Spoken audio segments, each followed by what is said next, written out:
우리 앞뒤 좌우로 성도의 교제 나누겠습니다. 죄악을 반사합시다. 시작. 죄악을 반사. 부메랑으로 돌립시다. 시작. 부메랑으로 돌립시다.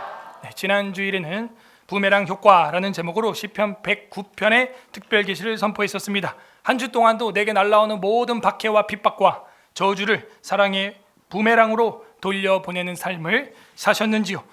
오늘은 그리스도의 섭정이라는 제목으로 시편 110편의 특별 계시를 선포하고자 합니다. 다 함께 따라하겠습니다. 그리스도의 섭정. 우리는 섭정 당하고 있습니까? 섭정이라고 하는 의미는 대체로 우리가 부정적으로 많이 사용해요. 그러나 사실은 군주, 왕이 너무나 어릴 때, 그죠? 부왕이 질병으로 죽었거나 전쟁에서 죽었을 때 아들, 세자, 왕자가 12살이다 할 경우 12살이 어떻게 나라를 통치할 수 있겠어요? 그럴 때는 함께하는 우의정, 좌의정, 현자 이런 지혜자들이 함께 통치함으로써 섭정을 하게 되는 겁니다. 군주가 직접 통치할 수 없는 상황에 있을 때 군주를 대신해서 다스리는 것, 나라를 통치하는 것, 그런 사람, 그걸 섭정이라고 하는 겁니다. 물론 악하게 섭정하는 경우도 있죠. 그런 경우가 인간사에 너무 많았기 때문에 섭정이라고 하는 단어가 우리한테는 그닥 좋지 않죠. 섭, 다스린다는 거예요. 정, 나라를, 정치를. 그런데 오늘 110편의 말씀은 그런 섭정이 아닙니다. 선한 섭정이죠. 정말 우리는 고아와 같고 어린아이와 같이 버려져 있는데 어찌할 바를 모르는데 하나님이 섭정해 주신 줄 믿습니다. 여러분, 운전을 못할 때 어떻게 합니까? 대리 운전하죠. 훨씬 안전한 거 아니겠습니까? 그 다음에 가사일이 너무나 바쁘고 힘들 때 요즘에는 뭐 어플에도 핸드폰에 대리주부라는 아예 프로그램이 있어요. 대리주부 부르면은 뭐 1시간에 얼마 뭐 그런 게 있습니다. 그리고 또 대리로 뭐 해주는 거 많이 있죠. 대리로 여러분 법무 행정을 해주는 법무사가 있고요. 대리로 세무해주는 세무사가 있고요. 그걸 여러분이 하려고 해봐요. 그거 공부하는데 머리 터져요. 부동산 그 흔한 이사 우리 한번 하는데도 중개사가 대리로 중개 업무를 해줘야 되는 거예요. 간단한 것 같지만 간단하지 않아요. 굉장히 복잡하고 세밀하고 굉장히 예민한 부분들이 모르는 부분이 많이 있다는 거죠. 우리가 그거를 물론 공부해서 우리가 스스로 할 수도 있지만 쉽지 않아요. 그래서 이렇게 대리로 어떤 부분에 있어서 내 삶을 해주는 부분들이 많이 있습니다. 우리 삶은 어떻게 해야 될까요? 내가 내 인생 마음대로 돼요, 안 돼요? 잘 안 되죠. 주님께 맡기길 바랍니다. 네, 그거예요. 주님께 맡겨야 되는 거예요. 내 인생의 운전 좌석에 내가 운전하고 있다. 사고 나면 누구 책임이에요? 내 책임이죠. 내 마음의 왕좌에, 내 마음의 운전자리에 예수님을 앉히기를 바랍니다. 오늘 성경에는 섭정당하는 시인이 나옵니다. 그는 어떻게 그런 섭정당하는 인생을 살 수 있었을까요? 오늘 성경은 그 비밀을 우리에게 계시해 주고 있습니다. 부디 오늘 말씀을 통해서 이 말씀을 날마다 묵상함으로 우리 삶 가운데 내가 아니라 그리스도께서 사시는 역사가 일어나기를 주님의 이름으로 소망합니다.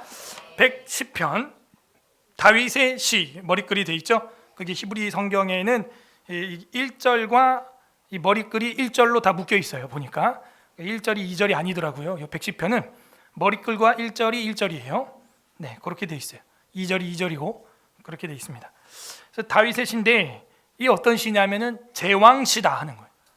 즉위시, 왕족시, 그러니까 왕에 관련된 시다라는 거죠. 그래서 우리가 즉위시, 왕족시 성경에서 많이 못 봤죠. 흔한 성경이 아닙니다. 그리고 이 110편이 신약 성경에서 제일 많이 인용되는 시편이에요. 제일 많이 인용됐어요. 몇 번이나 인용됐을까요? 22번이나 인용됐어요. 시편에서 가장 많이 인용된 게 110편. 22번이나. 이 짧은 7절밖에 안 되는데 여러분도 아까 봉독하는데 뭐 노래가 막 많이 생각나지 않아요? 그죠? 새벽 이슬 같은 그 노래도 여기 3절에서 나온 거고요. 예.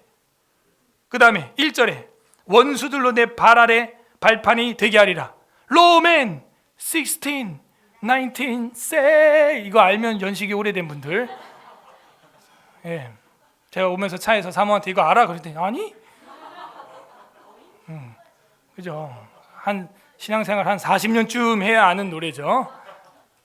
선한 데는 지혜롭고 악한 데는 미련하라 하고 평강의 왕께서 속히 사탄을 너희 발 아래 상하게 하리라. 에이 로맨 시스팅 뿡. 예배 시간에 하기에는 적절하지 않다. 수련회나 MT나 우리가 콘서트, CCM 콘서트 할 때는 아주 신이 난다. 신이 난다. 그죠? 여러분들 학창 시절에 다 연합 수련회 가서 뭐 한번 팔딱팔딱 뛰고 해봤죠? 예. 그 1절에서 나온 거고. 그러니까 이 짧은 시 안에서도 우리가 듣고 알았던 그 성경 구절들이, 찬송가들이, 복음성가들이 이렇게 많아요.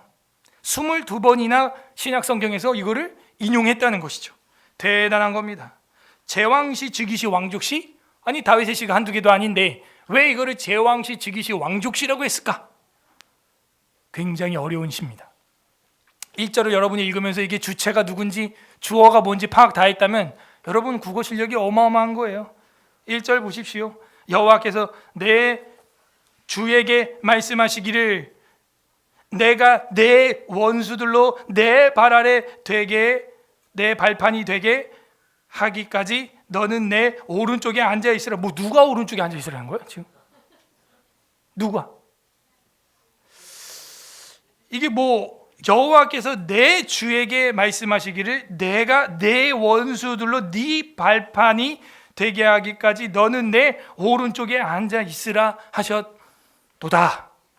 이게 이제 사본이 굉장히 많이 훼손되어 있습니다. 이 파피루스하고 이 양피지가 굉장히 많이 상해져 있어요. 그래서 학자들이 이 본문 번역이 제일 어렵다, 시편 중에서. 그러니까 여러분도 막 머리가 아프죠. 응?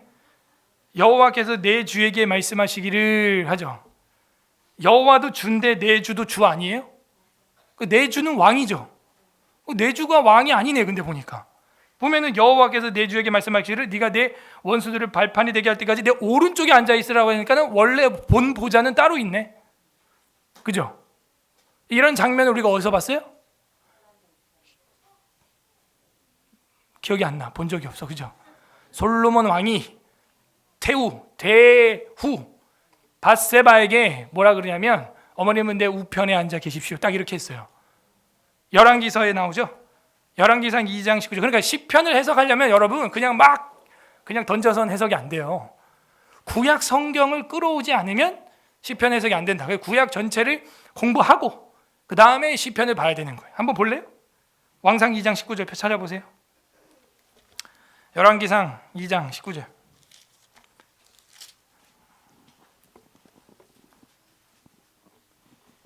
512페이지 구약성경 512페이지 2장 19절 합독합니다. 시작. 밧세바가 이에 아도니아를 위하여 말하려고 솔로몬 왕에게 이르니 왕이 일어나 영접하여 절한 후에 다시 왕좌에 앉고 그의 어머니를 위하여 자리를 베푸니 그가 그의 오른쪽에 앉는지라. 아멘. 이렇게 하는 거예요. 다윗도 솔로몬을 오른쪽에 앉히고 다윗이 은퇴하니까 솔로몬이 이제 어머님을 우편에 앉히게 하고 이제 살아 계신 어머니니까 그 우편에 앉힌다라는 것은 그 자기 다음 서열이라는 최고의 보좌라는 것입니다. 그래서 이 110편의 1절에 여호와께서 내 주에게 말씀하시기를 내가 네 원수들로 이렇게 했죠. 근데 이게 내러티브가 누구냐면 다윗이 지금 쓰고 있단 말이에요. 그것도 헷갈리죠. 지금 다윗이 노래하고 쓰고 있는데 자기를 마치 2인칭처럼 이야기를 하고 있는 건가요? 이러니까 헷갈려 버리는 거죠. 그래서 여호와께서 내 주에게 할 때는 원래는 이거는 왕을 상징하는데 모든 왕을 상징해야 됩니다. 왜냐하면은 왕이 됐다고 그 왕이 그 나라의 최고입니까? 그 나라의 최고는 누구예요? 하나님이죠. 하나님이 최고이기 때문에 여호와께서 내 왕에게, 내 주인에게, 내 주에게 말씀하시기를 이렇게 하는 거죠. 너는 오른편에 있어라. 하나님이 가운데 보좌에 있어야 되니까, 왕좌에 있어야 되니까. 아까 우리 영광과 경배 돌릴 때도 뭐라 그랬어요? 보좌에 계신 이와 어린 양께 이랬죠. 보좌에 계신 이는 누구예요? 성부 하나님. 어린 양은 누구예요? 우편에 계신 성자 하나님. 그 앞에 일곱 뿔, 일곱 등불, 일곱 영은 뭐예요? 성령 하나님. 이렇게 되는 거죠. 그렇죠?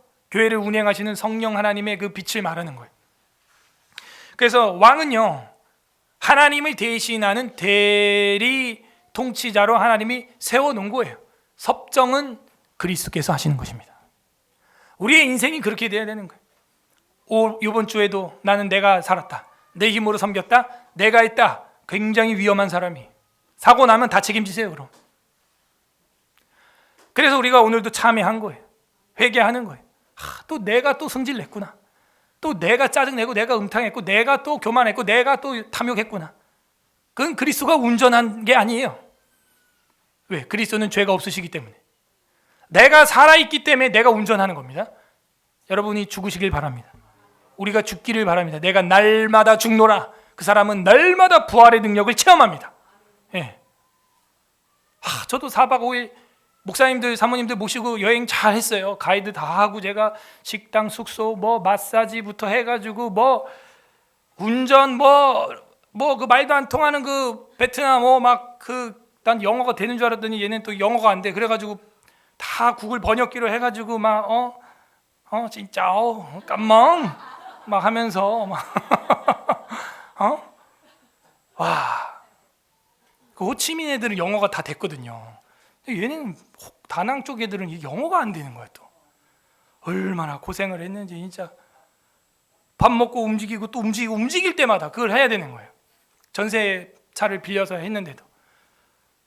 그리고 첫날 거기 밤 12시 반에 도착했는데요.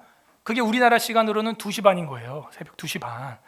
근데 그게 공항에서 공산주의라서 융통성이 없어. 얘네들은 딱 두 개 두 개 게이트만 딱 열어놓고 한국 사람들이 막 몇백 명이 서 있는데 줄 서 있는데 그 이미그레이션 거기 통과하는데 1시간만 걸려. 1시간 반.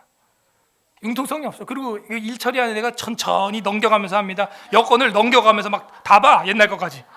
걔는 어차피 10명 통과시키나 1명 통과시키나 똑같거든요. 페이가. 일 안 해요. 1시간 있다 숙소 들어가니까는 한국 시간으로 새벽 4시인 거야. 그 전날 주일이었죠. 그 전에 토요일이었죠.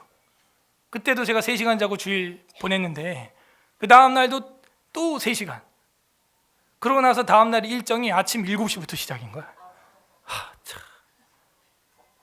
병 안 난 게 하나님 은혜입니다. 제가 살아있잖아. 근데 이제 이게 마지막 날까지 이게 다 긴장으로 묶여 있었던 거예요. 그래갖고 이제 한국 다 와가지고 잘 오는데 기분 좋게 다 왔어요. 그런데 이 수화물을 이제 목사님 사모님 걸 찾아드려야 되는데 그 안내하는 애가 수화물 찾는 게 뭐 밖에 있다고 뭐 이렇게 안내를 사모님들한테 잘못한 거예요. 그러니까 이제 사모님이 저보고 밖에 있대요. 그래서 어떻게 수화물이 밖에 있지? 찾아서 나가야 되는 건데.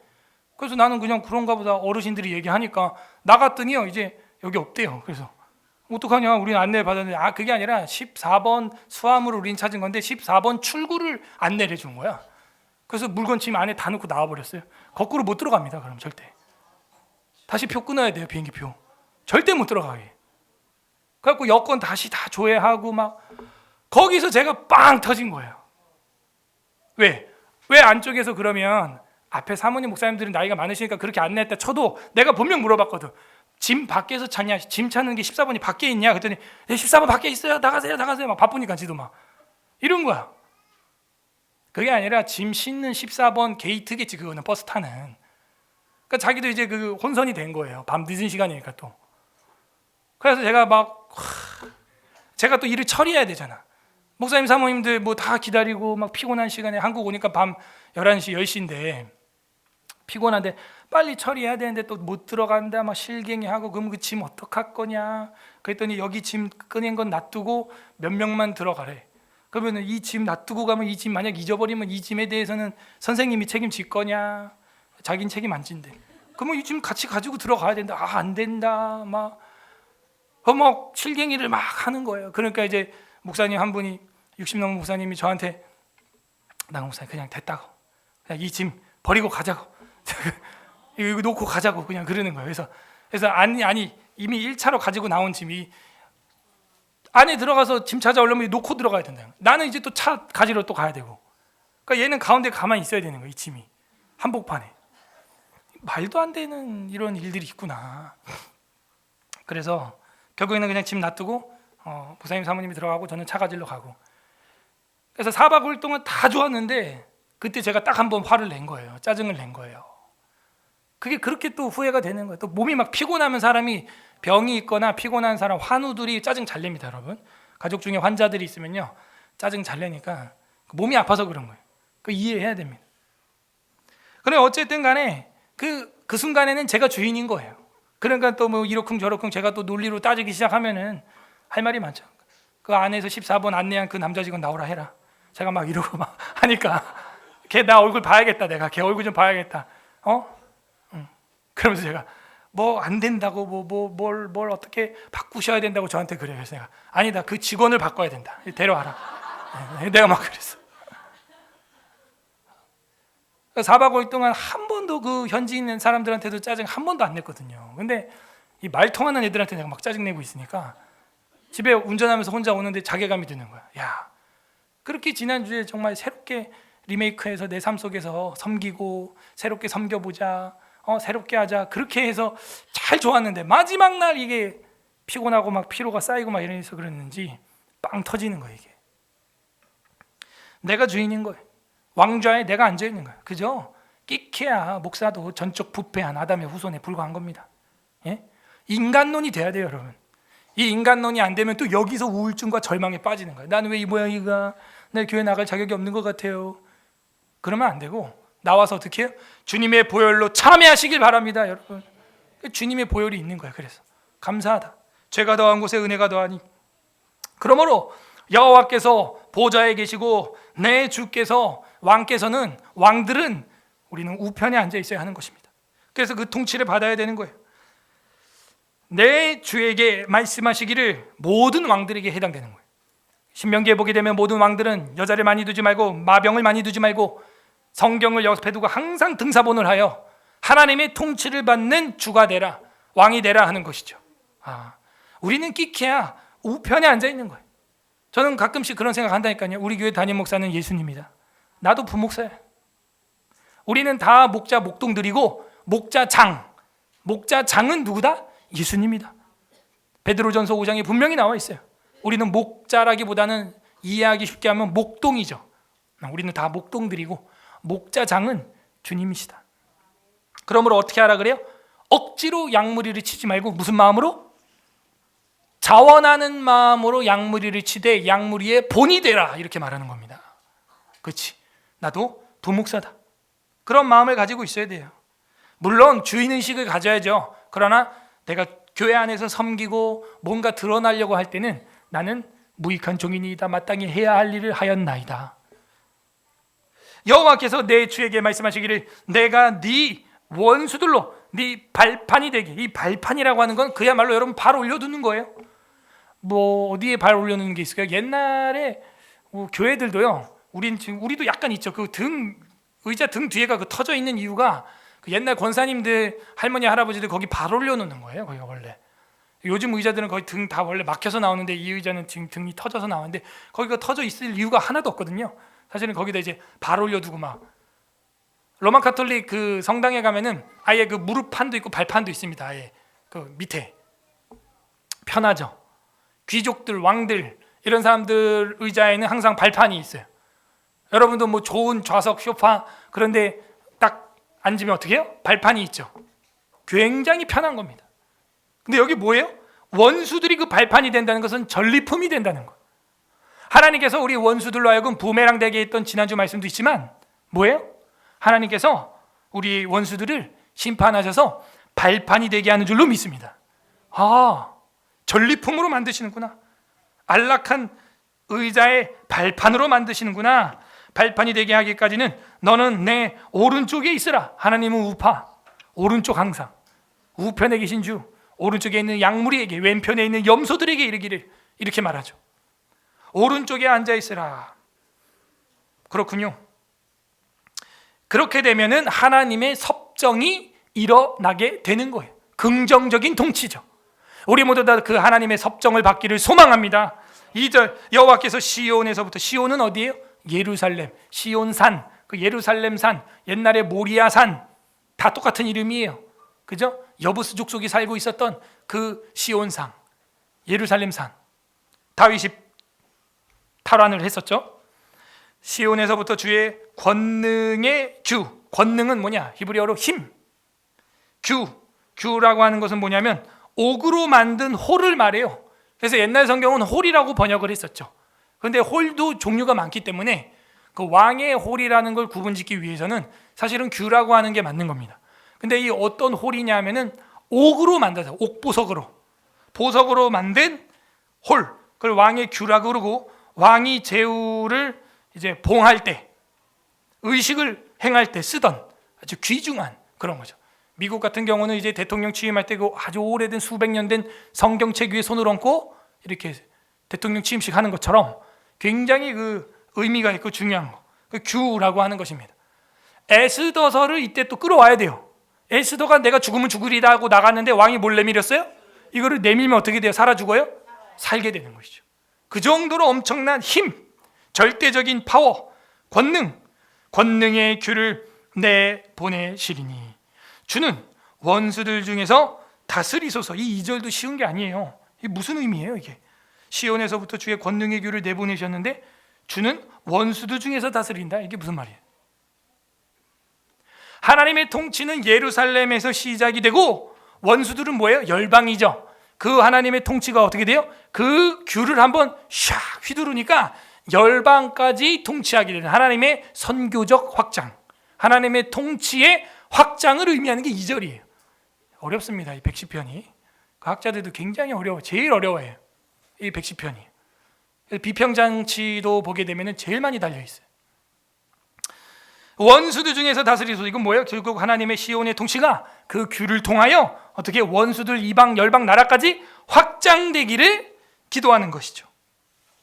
통치의 확장, 이것은 결국 솔로몬 시대의 열매를 맺게 돼요. 짧은 시간이었지만 온 세계가 솔로몬에게 조공을 바치는 영광을 진짜 누리게 됩니다. 그렇군요. 그게 바로 주님의 규예요. 주님의 지팡이예요. 주님의 역사입니다. 3절, 주의 권능의 날에. 자, 권능, 방금 2절에서 권능이라고 했는데요, 권능의 날에 이게 뭐예요? 권능이 뭐라 그랬어요? 힘. 그게 힘이란 말이에요. 힘이 있는 데가 어디냐? 군대. 그래서 이 권능이라고 하는 단어는 하일 이렇게 되어 있는데 주의 군대, 주님의 능력, 주님의 권능, 이게 다 번역이 가능한 겁니다. 그래서 군대가 강해야 돼요. 나라라고 하면 군대가 강해야 되는 것입니다. 그게 뭐 꼭 수가 많아야 된다 그 소리가 아닙니다. 싸움은 수에 달려 있습니까? 그죠? 그게 아니죠. 제가 말하는 의도는 질량을 얘기하는 게 아니에요. 강한 군대여야 한다는 것이죠. 내 아버지여 이스라엘의 병거와 마병이여. 그런 사람 한 명만 있으면 이기는 거예요. 예. 그냥 어줍지 않은 사람 10,000명보다 내 아버지여 이스라엘의 병거와 마병이여. 누구예요? 이렇게 불림을 받았던 사람이 이스라엘의 누구예요? 엘리야. 그리고 엘리사. 어우야, 잘했어.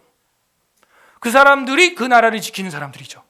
여러분들이 그 이스라엘의 병거와 마병이 한 것처럼 대한민국의 병거와 마병이 되시길 바랍니다. 네. 누구예요? 그리스도의 섭정을 받는 자. 주의 권능의 날에, 주의 군대의 날에, 이렇게 군대의 날로 번역을 하면 이 3절이 훨씬 이해가 됩니다. 그렇지 않고 그냥 권능의 날이라고 하면 이해가 안 돼요. 권능의 날이 무슨 날이에요? 몇 월 며칠이야? 모르겠죠.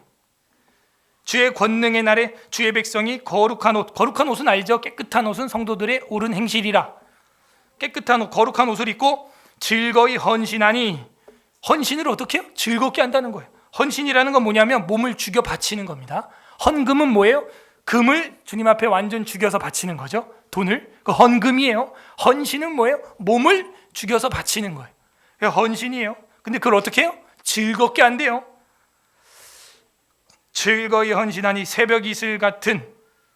예, 이것도 헷갈리시면 안 됩니다. 뭐 참이슬, 뭐 아침 이슬, 뭐 그런 게 아니에요. 이거 새벽 이슬이에요. 예. 새벽 이슬은 뭐냐? 가장 맑은 물, 가장 오염되지 않은 첫 번째 깨끗한 물. 새벽 이슬 같은 주의 청년들이 주께 나오는 도다. 권능의 날이 뭔데 청년들이 나오는 게 뭐가 노래할 일이라는 거예요? 그게 아니라 주의 군대의 날에, 하나님이 소집하는 날에 어떻게 된다는 거예요? 청년들이, 깨끗한 거룩한 청년들이 자기를 어떻게 즐겁게 죽여서 바친다는 거예요. 목숨 걸고 군대에 나간다는 거예요. 그러니까 이해가 쉽죠?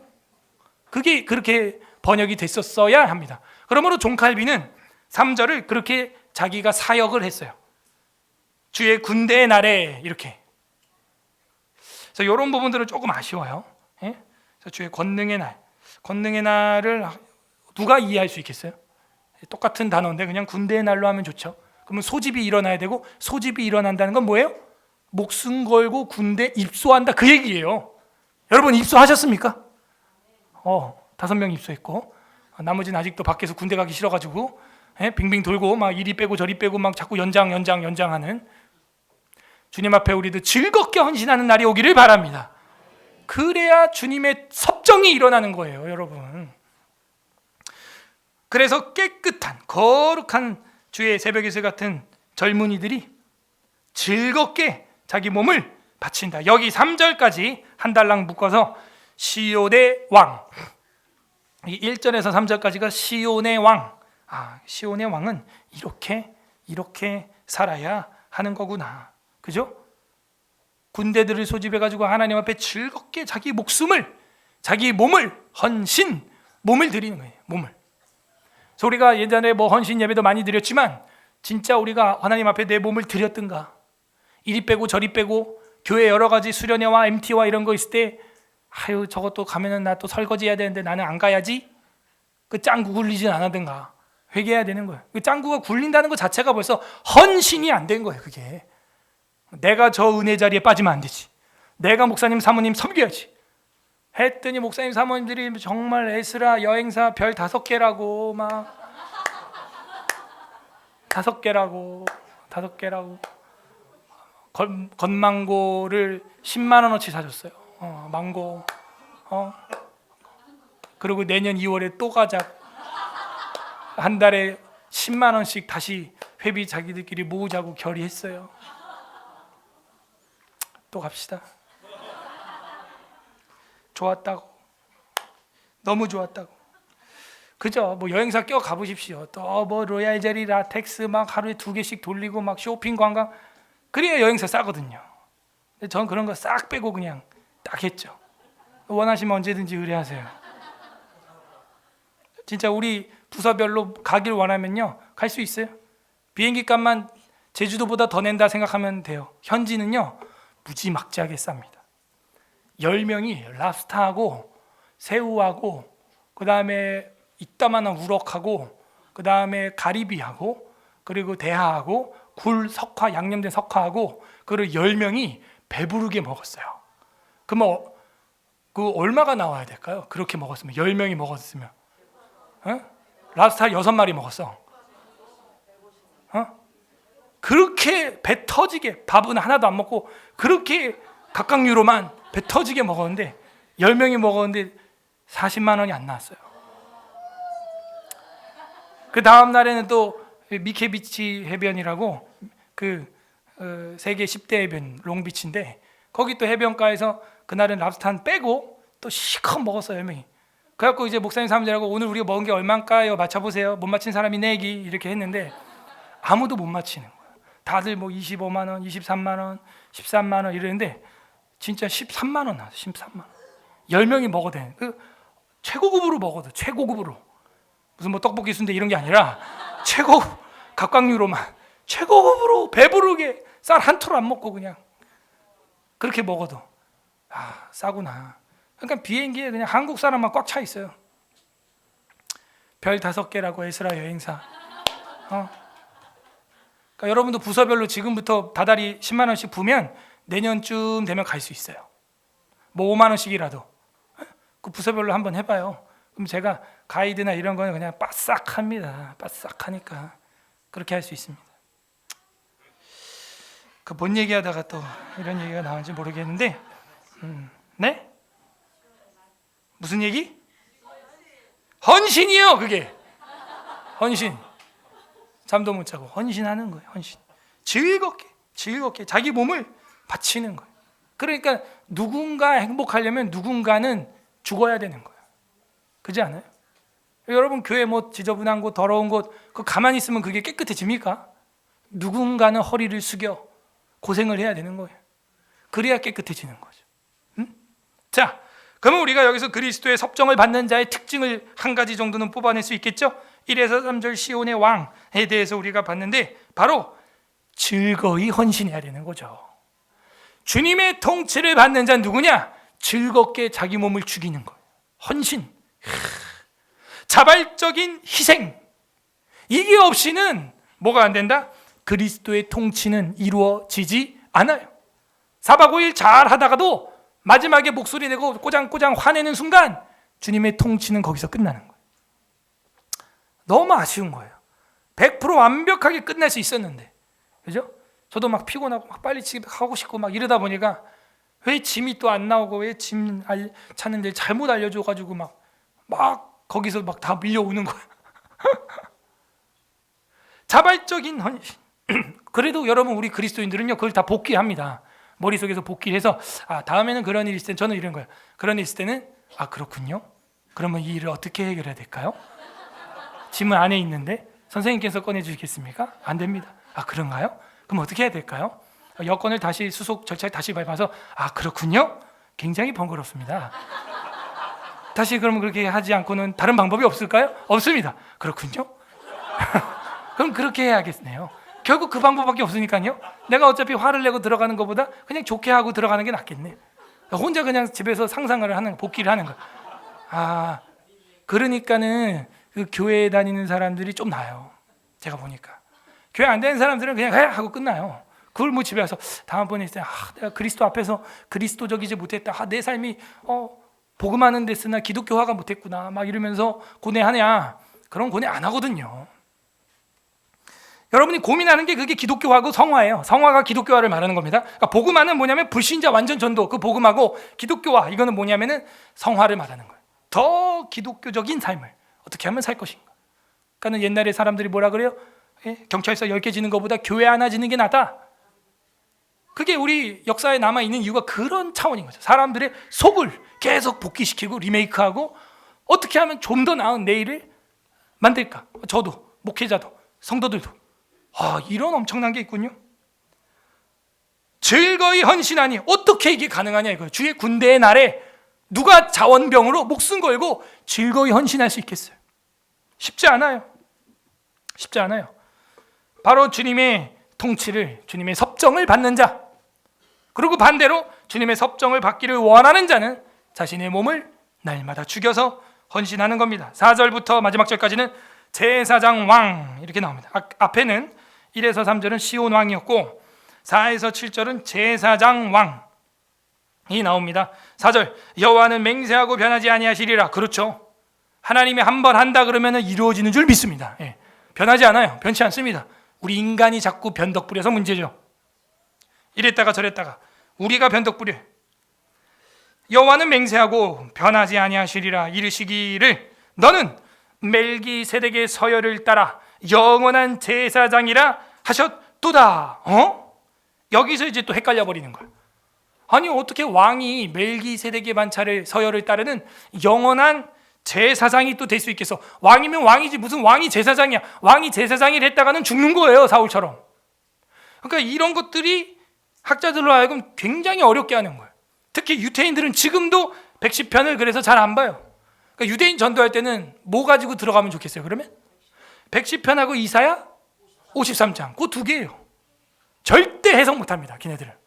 그런데 우리한테는 이제 어렴풋이 보이는 이유가 메시아가 있기 때문에 이제 해석이 돼요. 멜기세덱은 말키 제테크의 합성어예요. 말키, 멜키, 말라키, 멜레크, 몰레크 이런 뜻이고 제테크 하는 거, 제데카 뭐예요? 의로운 이런 뜻이죠. 그러니까 멜키 제테크 하는 것은 멜기세텍 하는 것은 의의 왕, 평강의 왕, 정의로운 왕인데 이 멜기세덱이 어디 나왔어요? 이것도 구약 가져와야죠. 창세기 14장. 여기 어디서 나왔어? 정답이. 좋았어. 14장이 거기서 아브라함에게 축복을 해주고 아브라함에게 떡과자 해주고 아브라함에게 11조를 처음으로 받았고 엄청난 일을 했죠. 하나님의 아들을 방분케 하며 그런 영원한 제사장이래요. 그래서 많은 학자들이 예수님의 구약적 현현이 이 멜기세덱이다. 그리고 우리가 더 확실한 것은 히브리서에 보게 되면 뭐라 그래요? 예수 그리스도가 그 멜기세덱의 반차를 따라오신 영원한 왕이시다. 그는 시작도 없고 끝도 없으며 죽음도 없다는 거예요. 그러므로 여기서 말하고 있는 멜기세덱의 서열을 따라 영원한 제사장으로 오실 분이다라는 건 누구냐면 예수 메시아를 말하는 메시아. 구약의 히브리어로는 메시아라고 말하고 신약의 헬라어로는 크리스토스라고 해서 그리스도라고 하고 오늘 설교 제목은 헬라적 발음으로 그리스도의 섭정이라고 한 거예요. 자, 그러면 우리 다시 봅시다.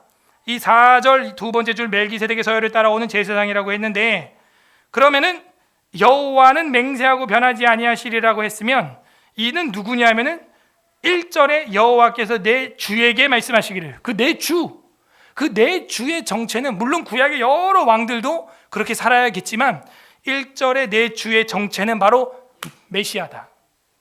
메시아로 등장을 한 거예요. 그럼 이제 이게 해석이 어마어마하게 커집니다. 어떻게 되냐?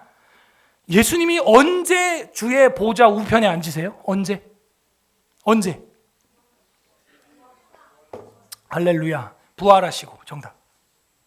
그러면 여기 110편이 말하고 있는 건 뭐냐면은 예수 그리스도의 죽으심과 그의 부활하시고 승천하신 그 엄청난 영광, 그 영광을 찬양하고 있는 거예요. 지금 그의 왕되심, 그는 내 사랑하는 아들이오 내 기뻐하는 자라 너희는 그의 말을 들을지어다 하고 우편에 올렸죠. 예수님이 우리의 왕이라는 건데 여기 4절에서는 영원한 제사장이면서 왕이시래요. 이걸 교리라고 하는 거예요. 우리가 수요일날 제8장 뭐 배우고 있어요? 중보자, 그리스도의 직분 3가지 말해봐요.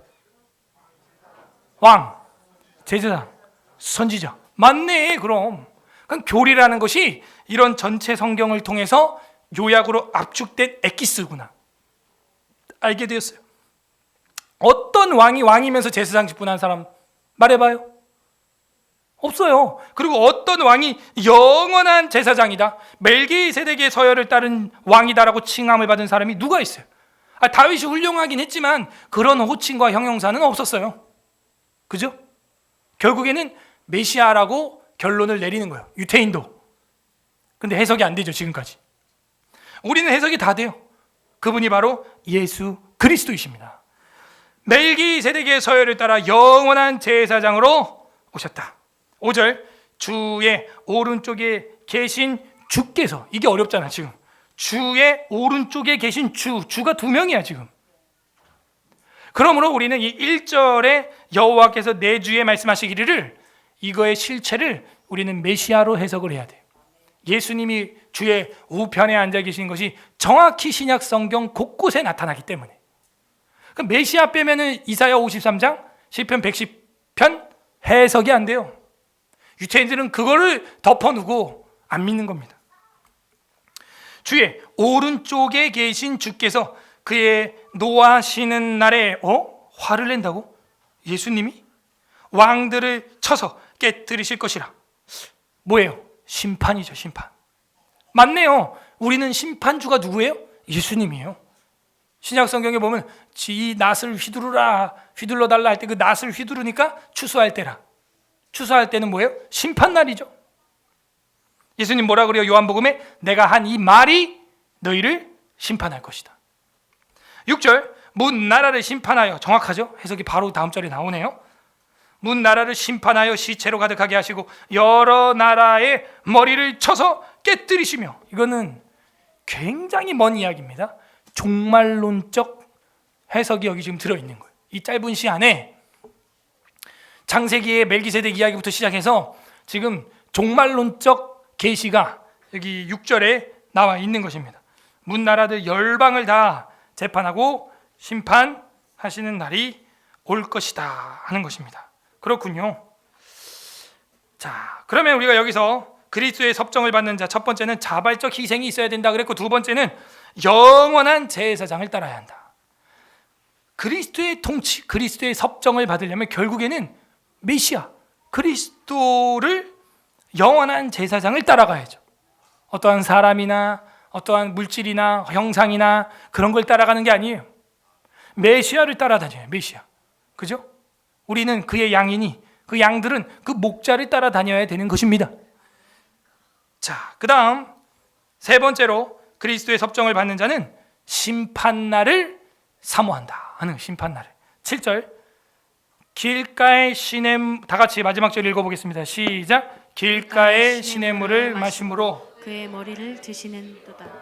아멘. 이것도 어렵죠? 쉬운 구절이 아니에요. 여러분 해석해봐요. 길가의 시냇물을 마심으로 그들의 머리를 드시리로다. 이게 무슨 뜻이에요? 응? 그러니까 혼자서 늘 이 교회에 주일날 오기 전에 한 주간 동안 지난주 것도 복습도 하지만 복습이 다 되신 분은 예습도 해보세요. 그게 여러분 영적 근육을 키우는 훈련이 됩니다. 길가의 시냇물을 마심으로 그의 머리를 드시리로다. 시냇물. 자, 이게 그 마지막 심판날을 사모하는 그 성도들의 모습인데 승리의 심판이죠. 이건 승리. 기드온과 300군대 기억나십니까? 그들이 뭐하고 착출됐어요? 무슨 물? 시냇물이죠. 시냇물. 여기 딱 시냇물이죠. 자, 이 물을 마시는 행위가 뭐냐? 영화 300 보셨어요? 어르신들? 어른들? 예. 네. 그 영화 300에 보면은 크세르크세스 그 아수에로 왕이 그 스파르타 왕 레오니더스한테 와가지고 뭘 달라 그래요? 그지? 물 말고 또 그 전에 물이랑 뭐 바치래요? 흙과 물을 바치라 이러잖아요. 그죠? 그 관용어예요. 관용어. 고대 왕들 세계에 흙과 물을 바쳐라. 이게 뭐예요? 그 나라의 땅과 그 나라의 생명을 나한테 넘겨라. 이 얘기죠. 자, 여기서 시냇물을 마셨다는 것은요, 시냇물을 마시려면 그 땅을 밟아야 됩니다. 그죠? 그 땅을 밟고 무릎을 꿇고 얼굴을 시냇물에 담궈서 마셔야 되는 행위죠. 그 땅을 정복했을 때만 가능해요, 이게. 그러므로 기드온과 300군대가 그 먼저 물을 먹는 행위를 했다는 건 어떤 의미인지 이제 보이죠. 그 어떤 의미냐면은 미리 여호와 하나님이 승리의 선포를 기드온을 통하여 한 거예요. 물을 먼저 마시라는 거예요. 먼저 땅에 엎드려가지고 흙과 물을 취하라는 거예요. 먼저 미리 믿음이죠. 이 믿음이 없이는 이거 선포가 안 되는 거예요.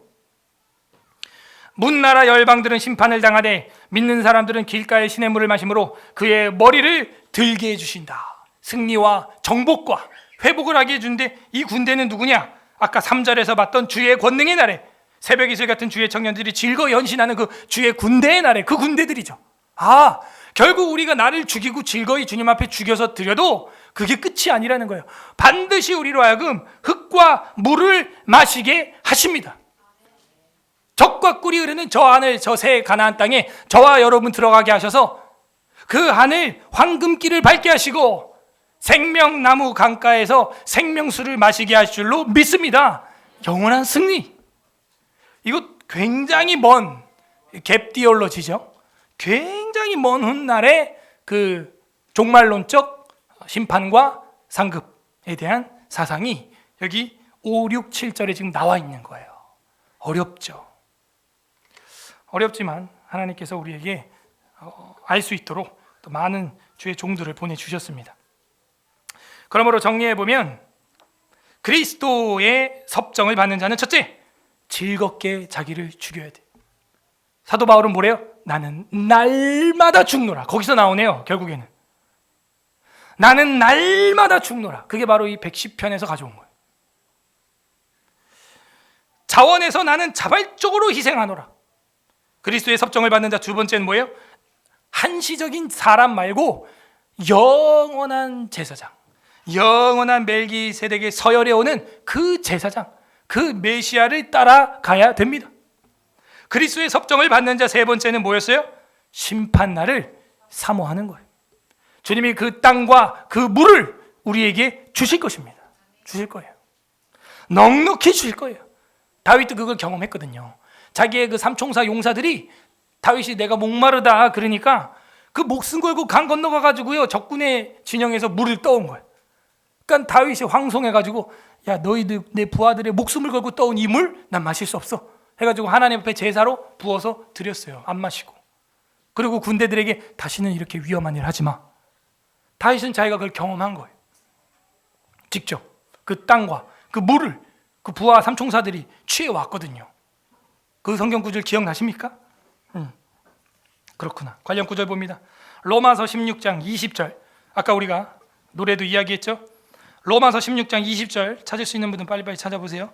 평강의 하나님께서 속히 사탄을 너희 발 아래 상하게 하시리니 우리 주 예수의 은혜가 너희에게 있을지어다.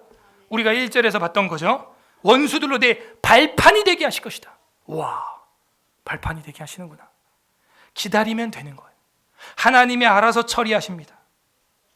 또 한 절 찾아보도록 하겠습니다. 신약성경 고린도전서 15장 25절 26절. 고린도전서 15장 보겠습니다. 25, 26절. 고린도전서 15장 25절 26절. 그가 모든 원수를 그 발 아래 둘 때까지 반드시 왕노릇 하시리니 맨 나중에 멸망받는 원수는 사망이니라. 아멘. 그러니까 그 발 아래 상하게 하신다라고 하는 110편의 성경 구절을 신약 성경은 22번이나 인용해요. 결국 성도들의 박해와 핍박 속에서 바라볼 건 이거밖에 없는 거죠. 에베소서 1장 20절도 있습니다. 1장 20절. 에베소서 1장 20절. 그의 능력이 그리스도 안에서 역사하사 죽은 자들 가운데서 다시 살리시고 하늘에서 자기의 오른편에 앉히사. 오른편에 앉히사. 아, 결국 메시아를 상징하는 거구나. 우편에 앉아 계신 주께서. 골로새서 3장 1절. 골로새서 3장 1절. 골로새서 3장 1절. 그러므로 너희가 그리스도와 함께 다시 살리심을 받았으면 위의 것을 찾으라. 거기는 그리스도께서 하나님 우편에 앉아 계시느니라. 결국에는 그 오른쪽에 영원히 멜기세덱의 반차로 영원히 앉아 계실 분은 예수 그리스도구나. 유태인은 지금도 해석이 안 돼요. 이거를 믿게 되고 사랑하게 된 우리는 복받은 줄 믿습니다. 여러분 감사해야 돼요. 정말. 마지막으로 하나만 더 볼게요. 다 22개 볼 수가 없고요. 베드로전서 3장 22절. 베드로전서 3장 22절.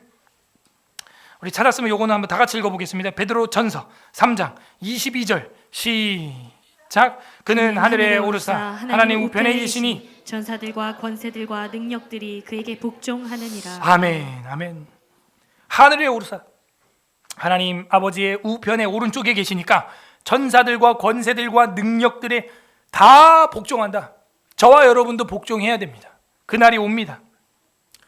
웨스트민스터 신앙고백서 8장 중보자 그리스도 제1항에 보게 되면은 하나님께서는 그의 영원하신 목적을 따라 그의 독생하신 주 예수를 택정하여 하나님과 사람 사이의 중보자가 되게 하시며 선지자, 제사장, 왕, 자기 교회의 머리요, 구주요, 만유의 후사요, 세상의 심판자, 종말적인 심판자가 되게 하시기를 기뻐하셨다.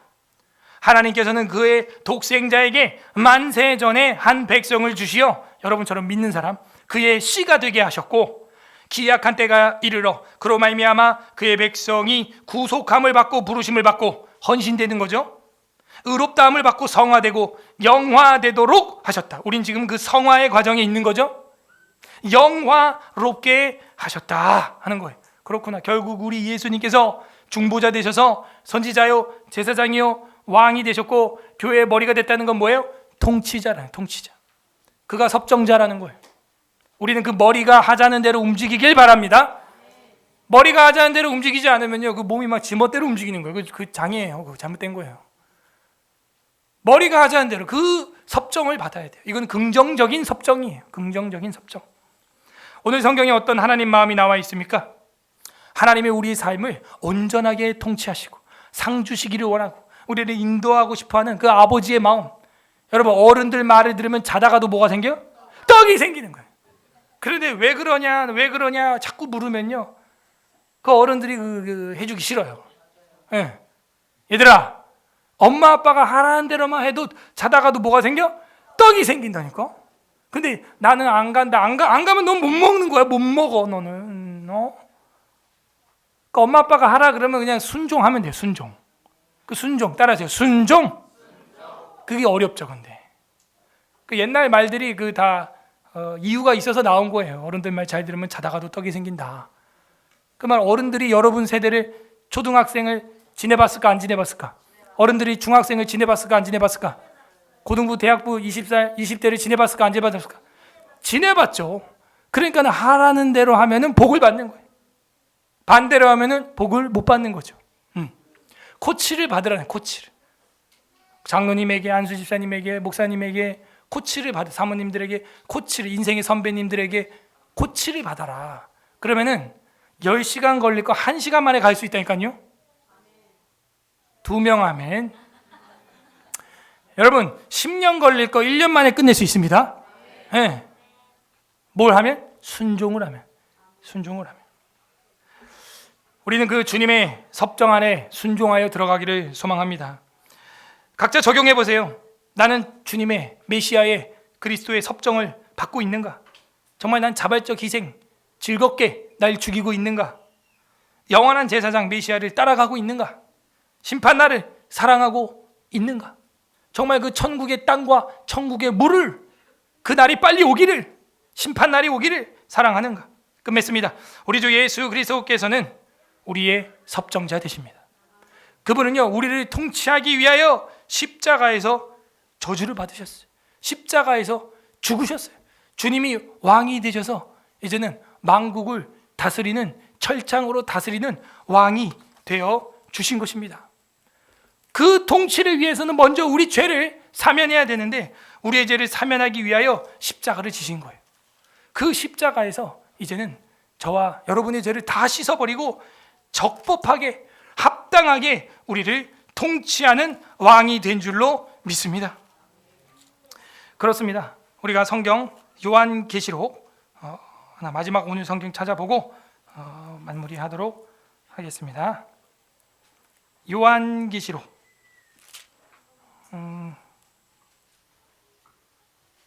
2장 10절. 요한계시록 400페이지, 신약성경 400페이지, 요한계시록 2장 10절. 우리 다 같이 400페이지 2장 10절 합독합니다. 시작. 너는 장차 받을 고난을 두려워하지 말라. 볼지어다 마귀가 장차 너희 가운데에서 몇 사람을 옥에 던져 시험을 받게 하리니 너희가 30일 동안 환난을 받으리라. 네가 죽도록 충성하라. 그리하면 내가 생명의 관을 내게 주리라. 아멘. 왜? 주님이 먼저 우리를 죽도록 사랑했으니까. 우리는 그분의 그 사랑, 죽음을 다한 사랑을 받았어요.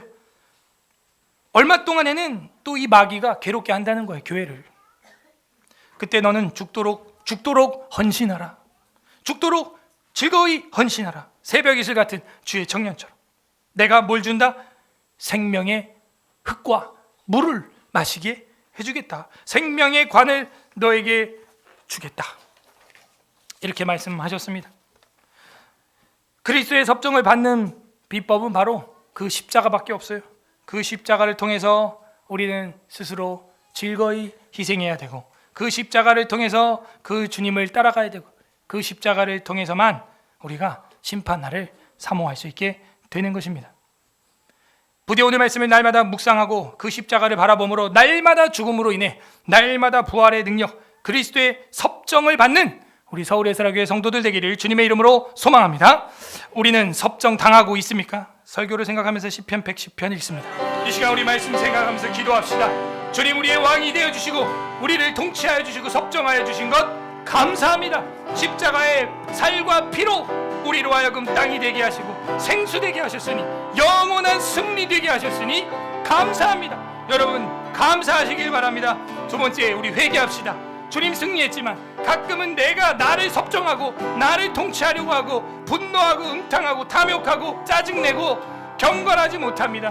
주님, 우리의 이 육신의 소욕을 용서하여 주시고 거룩한 성화가 일어나도록 성령 충만하지 못했던 것 용서하여 주시옵소서. 회개하는 기도하시고, 세 번째는 회개한 만큼 이제는 성령으로 충만하여 두 번 다시는 이런 일로 무너지지 않는 주의 종 되게 하여 주시고, 그리스도의 섭정을 어떤 순간에더라도, 어떤 화나는 순간, 어떤 탐욕을 부릴 순간에더라도 주님께 내 삶의 왕자와 운전대를 맡기는 삶이 되도록 성령 충만을 위하여 우리 주님 한번 부르고 기도하겠습니다. 주님,